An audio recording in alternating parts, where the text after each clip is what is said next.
রে নাসি, তুই আমার বিষয় বিয়ে করস নাই? তোর বয়স তো কম হইছে না? আমার চাচাই বিয়ে করে নাই আর আমি বিয়ে করবো কি? এলাকার ছোট ফুলাবান ভাই বাদা সব বিয়া করে লাইছে, ফুলাবান বাচ্চা বাচ্চা হয়ে গেছে, এখন তুই বিয়া করস না? আরে হের কপালে বিয়ে আছে। সালমান একবার মনে করছে তোর থেকে শুরু, হের মনে করছে দুই চারটা ফুলাবান আছে, রাকিবের দুই চারটা ফুলাবান আছে। তোর কপালে বিয়ে আছে, তোর চাচাও বিয়ে করতে না, তুইও বিয়ে করতে না। তোর আর জীবন এমনি চাচার বাইশটা দুইটাই হিজড়া। যা, তোর সাথে আমরা কোনো চলাফেরা নাই, যা। এই তো বেটা বিয়ে করতে হবে নাকি?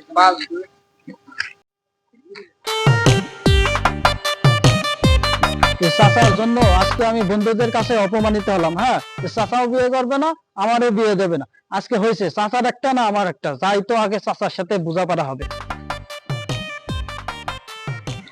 চাচা, চাচা,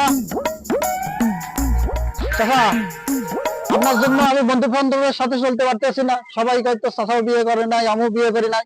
হ্যাঁ, আমরা তোর কি হয়েছে? তুই ভালো করে কথা বল, মাথা ঠান্ডা করে কথা বল। হিজড়া কয় বন্ধু বান্ধব আমার কয় যে তোর চাচাও বিয়ে করে না। আমার চাচার কয় তোর চাচার বয়সে চুল পাকছে আর আমার বাতাসে চুল পাকছে। আমি এই কথা শুনতে পারতাম না। আপনি বিয়ে করেন, না হলে আমারও বিয়ে দেন। বেটা থাম, তোর তো বিয়ে দেবো বলে তো বাড়ি করতেছি। ব্যবস্থা বাড়ি কমপ্লিট হয়েছে এখনো? 7 বছর ধরে তো বাড়ি করতেছেন, বিয়ে তো খোঁজ নাই। 7 বছর ধরে বাড়ি দেখাবেন। মাথা ঠান্ডা কর, আমিও বিয়ে করবো, তোরেও বিয়ে দেবো, বাড়ি আগে কমপ্লিট হোক। আপনার বাড়িও কমপ্লিট হইতো না, আমার বিয়েও হইতো না।